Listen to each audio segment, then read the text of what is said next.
What's your name and what organisation are you from? My name is Jaal TARBII. I'm representing the Oromo Liberation Army here today at this signing ceremony for the United Front of Federalist and Federalist Forces. And what are you trying to achieve? What we're trying to achieve is that we're trying to bring together all the forces that have risen in rebellion against Dubbi due to dictatorial practices, and we're trying to build a united front, possibly something that can go towards a transition, kind of a beginning to inclusive transition. Definitely, there are going to be other groups that are going to have to be part of the transition to make it successful. This is just the first step to make sure that's a success. And if Dubbi does not want a peaceful transition, are you prepared to work together to try and take the capital? Yes, yes. Our hope is, due to the capital city is a very high population density. It's a very urbanized area. We would prefer for there to be some sort of deal that would include an orderly transition in which there would not have to be violence in the capital city. So we would get to the capital city, but when it comes to actually fighting the capital city, we're hoping that there's some sort of negotiation or arrangement that can avoid bloodshed. And what do you make of his actions so far? Dubbi's actions? On Dubbi's side? Well, Dubbi does not seem to be interested in peace. This is something we've seen for the last 3 years. That is one of the reasons when we look at the international community's policy of appeasement in regards to Dubbi and even the current negotiations in regards to Felton. We do not have much hope in them because they continue to seem to think that they can appease this man and suddenly he'll turn into peace. We believe that Dubbi regime for peace to exist in the country, we would most likely need to remove it. And his current actions, they have not shown any sign that he would want to negotiate, that he would want a peaceful resolution. He's been very adamant. He's been mobilizing civilians, hundreds of thousands, telling them to pick up whatever weapon they can have. So there is no talk of peace on his side. We have a way that we have presented our conditions for what a peaceful resolution would look like from our end. We've seen nothing like that on his side. So we do seem to think that he will continue this war, which is why we've decided to take more decisive measures last 4 weeks. And you therefore presumably want the US government to change their strategy too? Absolutely. They have to realize the biggest obstacle to what they want. They want to see a peaceful, stable country. The biggest obstacle to that is Dubbi himself. So appeasing him, trying to keep him in power, has not worked, and they need to change strategy in regards to that.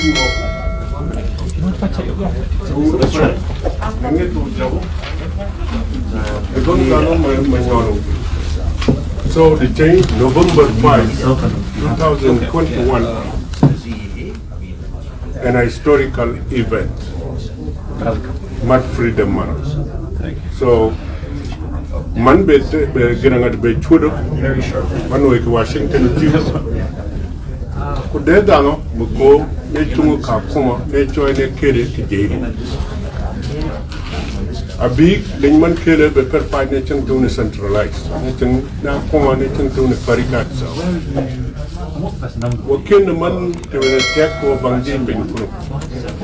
Netimino did the correct, but Kerrigan and Timothy one more sign. I sign for freedom. Thank you. But I can come around and see you. Fantastic. Really appreciate your time. Thank you so much. Really appreciate it as well. Hi, how are you? Excuse me, sir. Sky News. You want me to speak? Yeah. Okay.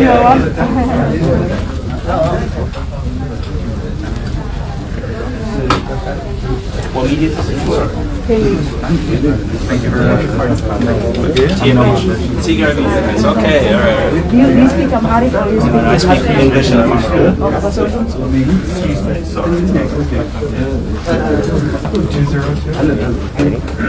you tell me your name and who people are representing? My name is Jaal TARBII. I'm representing the Oromo Liberation Army here in this conference. The signing ceremony for the United Front of Federalist and Confederalist Forces. Can you explain what the aim of today's agreement with those nine countries? Well, this is a long time coming. There are some ties that were formed by the various fronts, groups that rose in rebellion against Abi's dictatorship in the last year. So today we have come together to really cement those ties. There are some points that we all agreed with, and it's an agreement in how we're going to continue the struggle and the best way to coordinate to be more effective against this government. Any message to the people of Oromo or the people of Ethiopia regarding the war going on in Ethiopia? Well, first of all, there is mass conscription happening in the country right now. So my message to the people are, as best you can, do not participate in this war, at least not on the side of Abi. If you need to escape, it is always better to join those who are fighting for freedom against the dictatorship instead of going and then dying a needless death in defense of a tyrant, in defense of a dictator. So my message is, do not fight in this war on the side of Abi. If you want to escape conscription, join the various fronts that form this organization that we've established today. And freedom is coming. It's not that far off, so just wait on it. Thank you. No problem. Thank you. Jaal TARBII. Kemilita. Kush Media Network. Okay, Afan Oromo Dangona. Okay. Akan Kemutimi haramo malif wala Malta ajra harra. Okay, maqaan koo Jaal TARBIidha.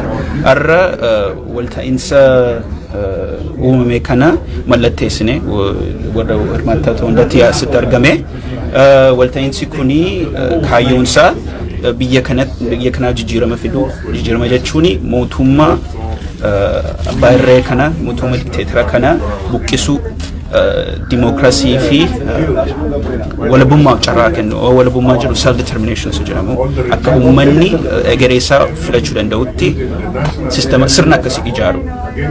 Warra nuun asitti wajjinii walta'iinsa kana uumne warra ideology akkasii qabaatanidha. Akkuma keenya waan akkasitti yaadan kanatti walitti dhufedha. Okay.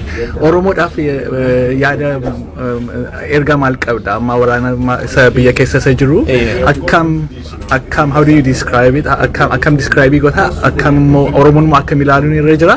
Oromoof moo erga maal qabda? Sirra dabalatee qabxileen isaarra walii galtan osoo irratti hin tutteeti. Qabxileen achirratti pointi tokko coordinationii gara waraanaatti akka walii galu, akka bakka humni argamu, bakka akkaataa strategiin akka unified ta'ee yaada tokkoon deemnu isatti ijaaramee lammaffaa akkan sila jedhe mirga sabaaf sablammii inni jedhamu akka kabajamu hundi keenya irratti walii galleerra.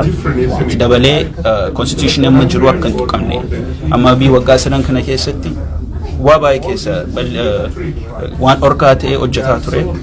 Achirraa dabalee waan adda adda keessa babbaasuu yaale nuun amma kan itti yaanne kan jalqabummaa mootummaa kana ijaaree xinnuma tokko carraa nuuf kenne constitution kana ijaaree fi innis akka ammaaf akka jirutti hafu. Okay. Oromoof moo yaada maal qabda? Isa waraana isa amma Tigraay beera Oromiyaa Beenishaangul irra isa jiru akkam agarta? Oromoof maal erga maal qabda? Okay, so dura sa waa'ee sa Beenishaangul Gumuz waan dubbadhe gara sanaa amma dhaga'eera warri liyyuu hayil keessa turanii babba'anii Oromiyaa keessatti achi keessa miindaa dhabanii Oromiyaa dhufanii namarra hataa jiru, makiinaa fa'aa hataa jiru, uummata ajjeesaa jiru. Kuni kan agarsiisaa jiru mootummaan kun kufaatii irratti dhiyaatee jiru. Seera qabachiisuu danda'ee jiru. Kanaaf uummati keenya hamilee keenya akka cabu barbaannu abdii keessan abdataa mataa afa jechuudha. Amaloota kana ittiin hirmaatiinaa yoo gara abiiti. Maaliif abiin abbaa irreedha, dikteetaradha, mootummaa kufaa jirudha. Maaliif fayyuma deemtanii lubbuu keessan dhabdu sirna kanaaf kana dhaamsa. Kaya dabalate namoonni tokko iftoomina bakka bu'insa oola yookaan bakka bu'ummaa argatetti gaaffii akkasaa jirume bakkuma kun akkamiin dhufee wanti miseensonni dhaabaa beekan jira meemaan kan irraa waan jettu. Miseensa dhaabaa wajjin waboo jechuukeeti. Inni amma irra caalaa miseensonni dhaaba kanaa biyyuma keessa jiru gara biyya alaa kanatti suuta jedhee guddachuu mala maaliif yoo jedhamee principaliin waboo tokko yoo irra caalaa yoo decision maker taate nama waa murteessu yoo taate yoo stakeholderii dhugaa yoo taate lafarra jiraachuu qabda. So hangammaatti kan biyya alaatti akka miseensa dhaabaa ta'ee jedhame nama dubbachuu danda'u gara PR public relation dha malee gara hoogganaa waan akkas keessa badaan jiru garuu waan ijaaramu. Naa galachuun bakki bu'umsaa kan keessa dhufte akka ta'in walii galtee kana malee teessitu iftoominaa wanti ta'ee jiraan jedhe namoota tokko gaaffii kaasaa jiru namoota ifa akka ta'uu fi bakka bu'ummaa iftoominaan akka fudhatte ifa nuu godhe. Kuni murtii maajida olaanaa irraa dhufeera maandeetii sanaatiin kan mallattee. Galata. Yeroo guyyaa lamaaf fuuldura immoo akka liyyuu haayilii Oromiyaa keessa jiran akka oolaa galaa jiran qabatee turte. Akkam deemaa jira amma gara oolaa dhufaa jiru amma irra caalaa gara lixaa yoo deemte amma gara laga xaafoo kan kaampii dhiisee gara baadiyyaatti deemee loltoota keenyatti dabalame dhibba fure. Dhibba torba immoo guyyuma sanatti gara Wallaggaa kanatti dhiisee nutti dabalameera. Amma inni baay'achaa jira maaliif ijoolleen baay'ee kan humna addaa keessa jiranii dhiyooma kanatti dabalamanii lola sirriitti hin beekanii irra caalaas sababa isaan lolaa jiraniif isaan ibadaan yeroo baay'ee waan lola akkasitti galanii harka kennatu booda barumsa siyaasaa kennamaa waborra achuma carraa argatu harka kenna manatti deebifeetaman wajjin loluu barbaada kan jedhamudha akkasuma ta'e warra dhiisadheen gadda laga xaafootti harka kennatanii waan akkasii keessa jiru kunis itti fufaa jira bakka hundatti amma intarneetiitiin jiru malee silaa oduu baay'eetti bal'inaan daddarba. Gaaffii isa dhumaa xiyyaaraadhaan rukutaa jira biyyi gara kamiseeti maal dhageessaa jirta namni maqannoo irra du'aa jira waan akkasii. Amma jalqaba kamisee gara garbii fi mata horaa irratti buusee booda gara artuma farsiitti buusee ture hangammaatti nama walii galteetti strike lamatti nama 50 olitti ajjeefame. Waa 50 ol jedhu civilian jechuudha nama hidhatee jiru miti. Kun egaa waan manni gara Tigraay kanatti hojjechaa turedha. Waan marraa eegamu dhugaa dubbachuuf abbii waan akkas baay'ee gara jabinaan uummata keenyatti lolaa durus akkasumadha. Kun waan itti fufu fakkaata kanaaf uummata keenyarra kan amma eegamu keessaa diaspora keessa kaampeenii jalqabuu qabu. Akka uummanni hawaasi idil addunyaa waan akkasii dhaga'ee pressurii mootummaa kanatti buusu akka air striking kun maaliif fayyuma uummati nagaa uummata hidhatee hin jirre fayyuma dhuun qaba. Baay'ee si galateeffadha. Hojii kee hundumaaf akka Oromoo baay'ee si galateeffannaa nuuf jabaadhu. Isin jabaadha. Okay, thank you.